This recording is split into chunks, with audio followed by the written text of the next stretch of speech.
You are listening to Insurance Untangled podcast, where we explore the various challenges faced by dental practices due to their reliance on insurance. In this podcast, we dive deep into the issues surrounding dental insurance dependence and offer practical solutions and strategies for reducing your reliance on insurance. Join us as we interview industry experts, share success stories, and provide valuable insights to help you take control of your practice's financial future.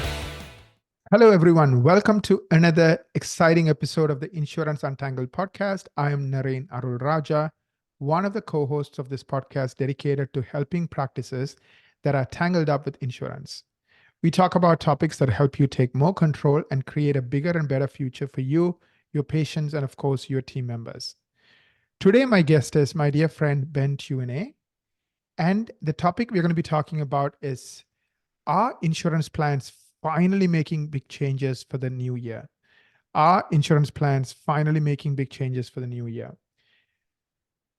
Before I jump into my topic, I want to welcome my guest. Hey, Ben, how are you? Hey, Darren, doing very well. Thank you, sir. How are you? Great to chat with you again. Same here. Looking forward to our conversation. So let's jump right in. We have some interesting things to go through. So my first question is, now that we are in 2024, how are insurance plans responding to the mass exodus of doctors going out of network? I'm starting with the big one. Yes. It's interesting there, and is for years, and this seems to be true for any major corporation, right? Whenever there's some pressure coming in from outside, a lot of times groups tend to they just hold their ground. They don't let outsiders control how they do business, right?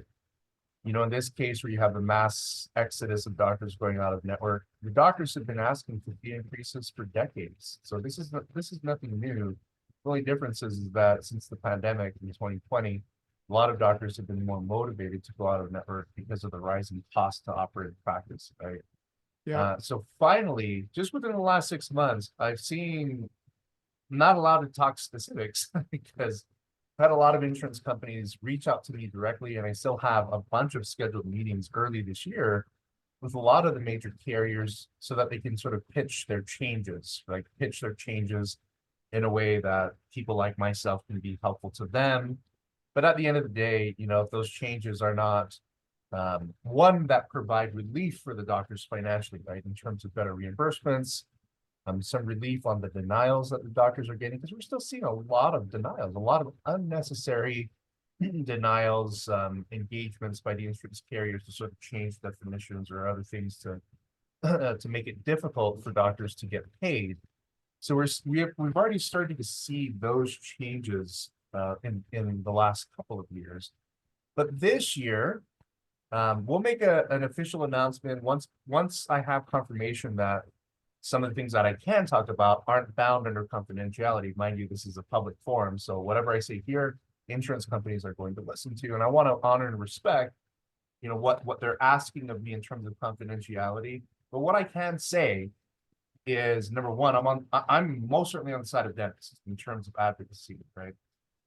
What I'm being told by the insurance industry at large is that there are going to be major changes to basically address the fact that there's a problem, the doctors leaving in networks. To me, it's a correction, but to the insurance industry, it's a major problem and it's a major threat, because if insurance companies don't have in-network providers or start to see a reduction of in-network providers, it becomes much more challenging for them to compete and sell dental plans.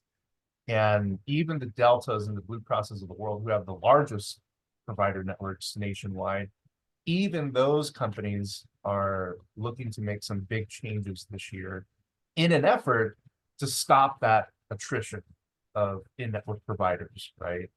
So to answer your question, yes, the insurance industry has been really afraid, and it is a major concern for them that so many doctors are leaving the network, to where they're going to be putting together some policy changes to help prevent doctors from going out of network. In other words, the changes are going to be designed to make in-network a lot more friendly, right? Because I feel like the insurance industry has no choice, because the doctors have spoken. And what the doctors are saying now is that they're not tolerating what they call abuse on the part of the insurance industry by going out of network. And that so far is causing a correction in the market. So yeah, so I'm hoping that 24 is going to be a good year with these changes. And then, of course, you'll hear about these changes on our podcast as soon as I have approval, at least an agreement, not approval, agreement with the insurance carriers to share these changes in a way that won't violate my confidentiality agreements.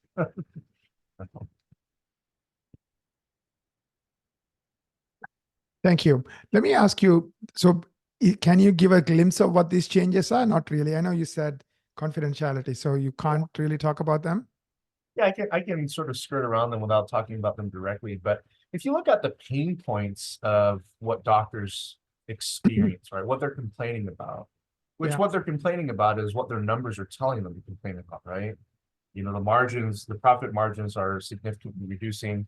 There are a lot of procedures that doctors do that they have to pay to do a procedure, right, on a patient that has insurance. A lot of doctors can't afford hygienists these days. So it's surprising to me the number of doctors I talk to these days that don't have hygienists.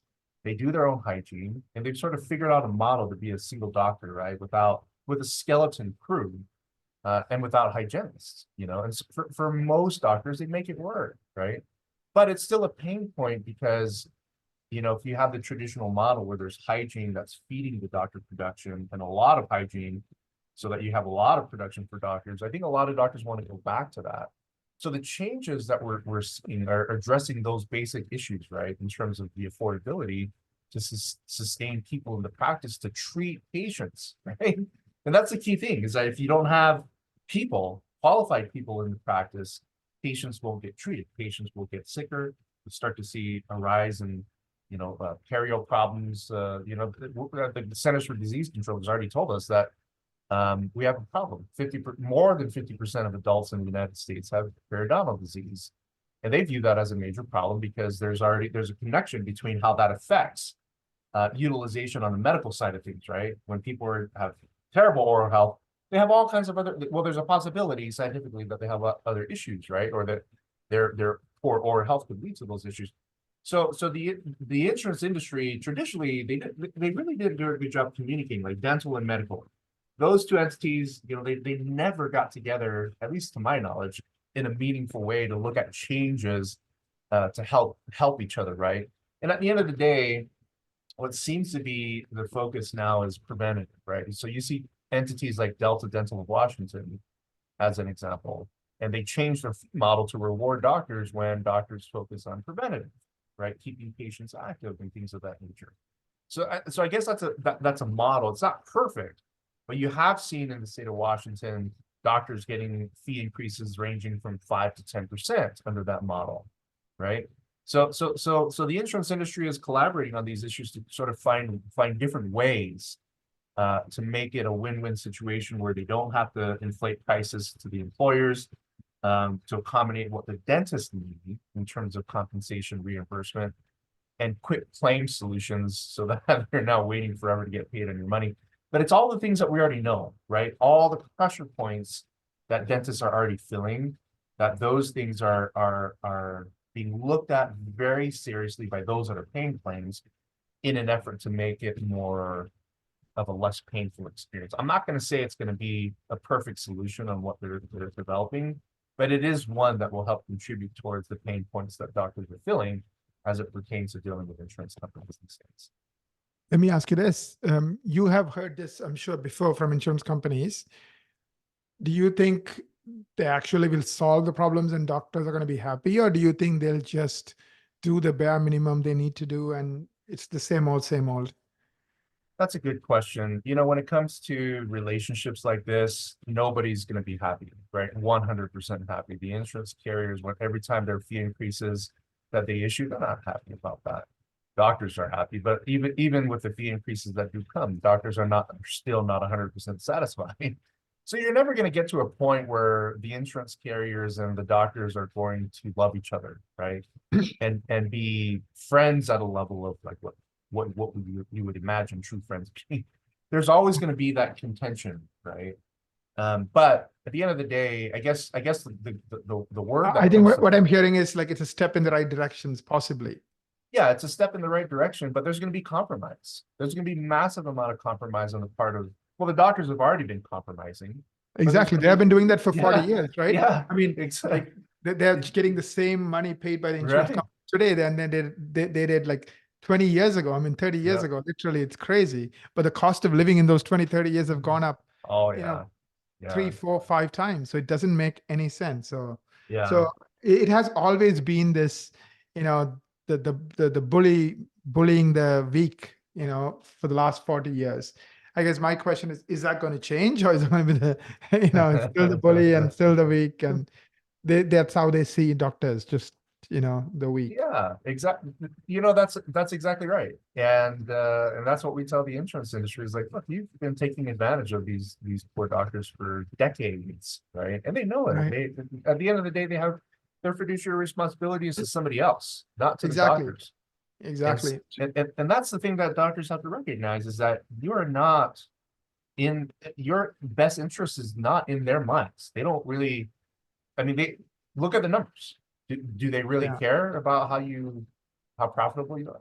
Yeah. Do they really care if they pay you, on a hygiene appointment $80 and you're paying your hygienist $85 an hour? Yeah. Oh, those things have never been in consideration. So they are taking care of their employers, their clients.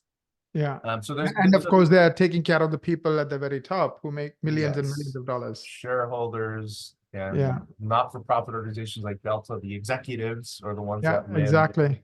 Exactly. And there's so much intolerance and protest going on by the doctor community right now that I feel like the insurance companies are really afraid. They're really afraid of losing those year-end bonuses, right? They're afraid of the looking Yeah, good to that's what's Wall Street, motivating. right? That's what's motivating them. It's nothing to do Yeah, with doctors. It's just exactly. something they can tell whoever their powers of bees are, well, we are Yeah. doing something. Yeah, But at the end of the day, you're right. It's never going to be the primary focus of insurance companies, these doctors, right? Because it was absolutely. not the case for the last 40 years, Yep. and that's not going to change. Yeah, it's not going to change. Well, so the changes, the good positive change, yeah, it's a step in the right direction. Yeah. But so my prediction is it's not gonna be enough for most. It's gonna be okay for some, which is like surprisingly right now, there's a lot of doctors that are okay with the low reimbursements that they have, right? When they look at their numbers, they're like, yeah, we're profitable. And they don't, it's not a focus for them, which is kind of sad because if you don't focus on these issues, Yeah. it's kind of like how we treat our countries, right? Our policies. The Yeah. policies that we create today are going to affect our children and grandchildren in the future. So this is the same. If doctors don't take a hard stand now, then your children and their children that get in dentistry are going to be screwed. Yeah. But the good news is that there's enough doctors that have engaged in meaningful protests against insurance companies where these changes are now the big changes that we've been wanting. I think this is going to open the door for those things to these changes continue to happen over time. But who knows? I'm hoping the insurance industry surprises all of us with changes that are really positive. Yeah. Yeah. And that's my hope. Is it going to happen? I don't know. Am I 100% positive that doctors are going to be happy with this? Absolutely not. Not everybody's going to be happy with it, but it's going to help. I think it's still going to help. Right. Let me ask you this question. I think one of the things they don't like is these quote unquote representatives who negotiate on behalf of doctors. There's been a rumor that they want to get rid of it. Is that true, or will it happen this year? Yeah. So third-party companies that represent doctors, only a handful of insurance carriers have been pushing for no representation. This is what this again goes back to this bully Yeah. mentality, right? It's like you are this little kid, you can't bring your brother or your older kid with you. Yeah, exactly. I'm going to need to come to the back of the yard where nobody sees us. I'm going to beat the living daylights out of them. Yeah. I mean, this is what I mean. Like, it's just who they are and how they see the doctors. I don't think Yeah. it's changing. Until that changes, Yeah. it's like, like that, you are always a little kid. It's just unfortunate, Oh yeah. Yeah, and it's sad because we live in a country that is all about representation. This country, I mean, most countries, and including Canada, where you're at, a Yeah. lot of these countries were founded based upon having representatives to represent the people, Yeah. at the highest level of government, and that model has continued. So, back in, I think it was in the 60s and 70s, where sports agents started to surface, right? A new career called sports agents, and most Yeah. professional clubs, like baseball, football clubs, they rejected the sports agents, right? They would rather work with the athletes directly because, and this is so important for doctors to know, is that because the clubs wanted to abuse the players by negotiating with them, knowing that they did not have the negotiating skills Right. to match that of the attorneys that were writing the contracts for the players. And this is not an insult to dentists. The truth of the matter is that dentists need help with legal framework for the practice, as well as negotiations with fees. Like, there are some dentists that spend time and they do a fantastic job, but the vast majority don't have the time, right, or the means to be able, or the understanding to do it, which is one of our missions on this podcast, is to educate the doctors on how to deal with these things. But the insurance industry has been trying to take advantage of that by not letting you have representation, which to me is a very immoral policy. That's going to change this year too. We've already started to see a lot of the insurance carriers be more accommodating, simply because if they don't work with third parties, most good third-party firms that represent doctors, they're not going to let up. They're still going to find ways to push forward negotiations for their clients, right? So So these you're delays, saying there are some insurance companies that today will not negotiate with a representative because again they know that they don't want the big brother showing up, they want the little guy showing up.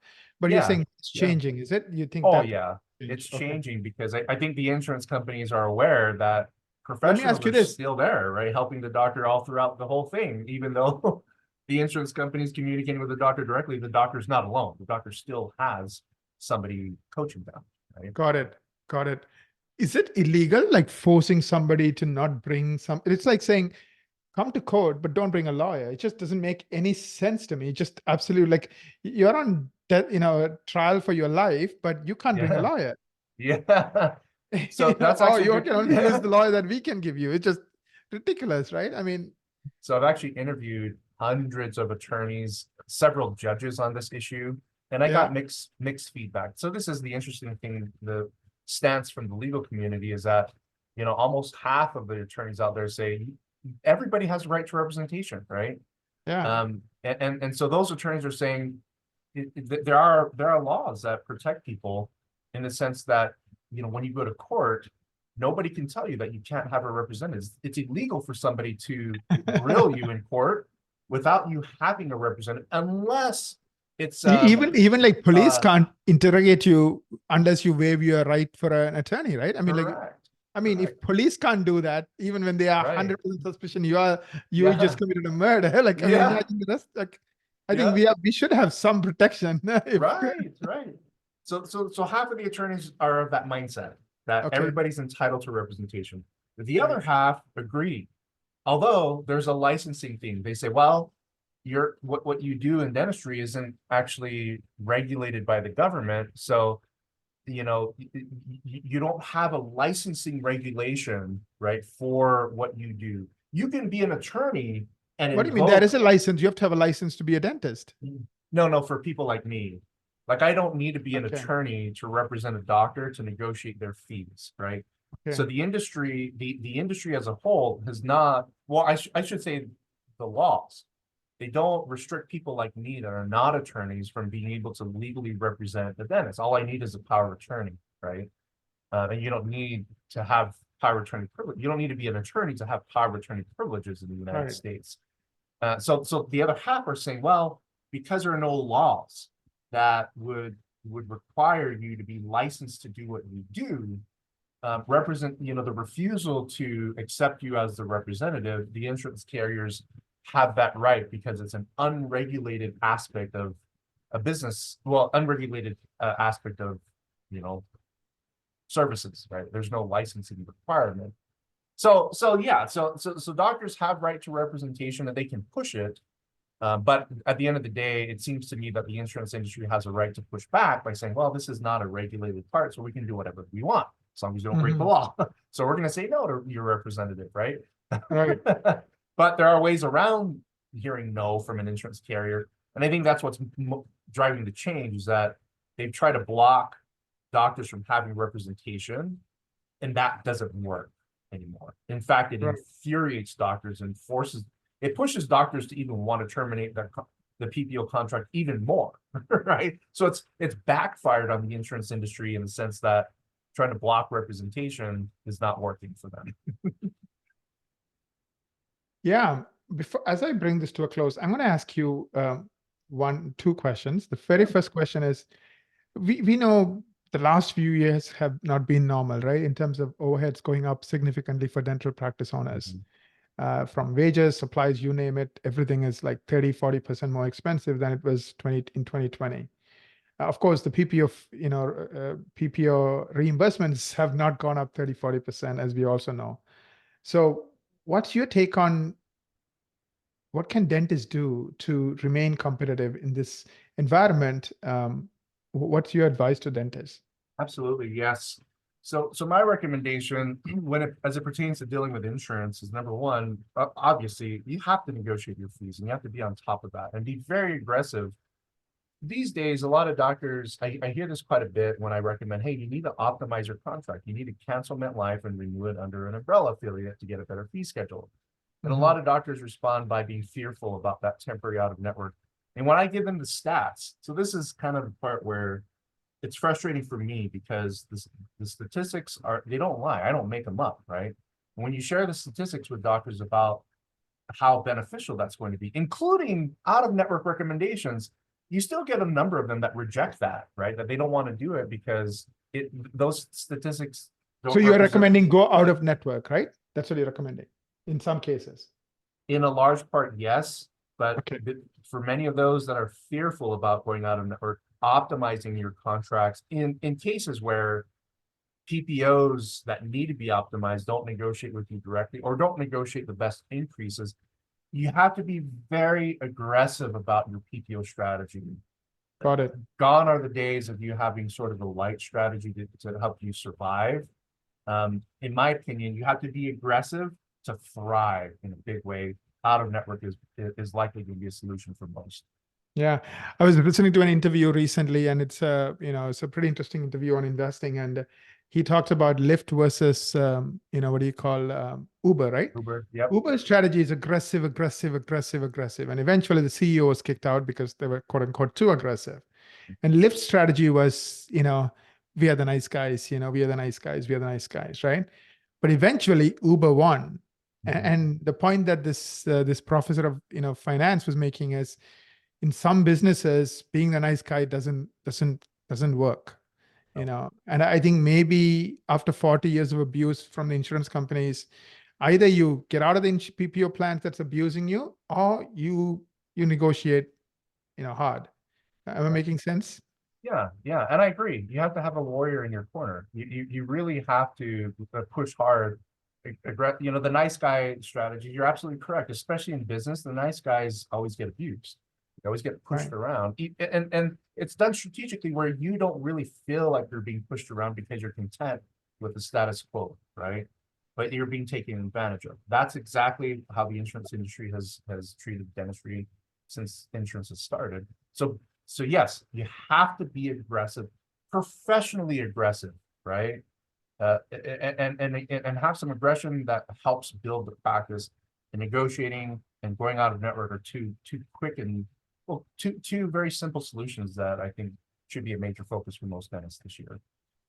Yeah. Do you know what the stock price of Uber is versus Lyft? What is it now? Uber is $130 billion is the market cap. Guess what Lyft is? Is it half? $5 billion. Not half.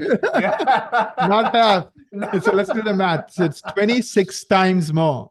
So $1, if you have put $1 into Lyft stock and $1 into Uber stock, the Lyft stock would be worth $1 and Uber stock would be worth $26. Jeez. So that's the difference between aggressive and passive, right? Passive, yeah. And we sometimes think being the nice guy is the way to be. And doctors are nice because they have to be nice with patients, their employees. I get it. Unfortunately, when you're dealing with insurance, maybe that's not the right way to think about things.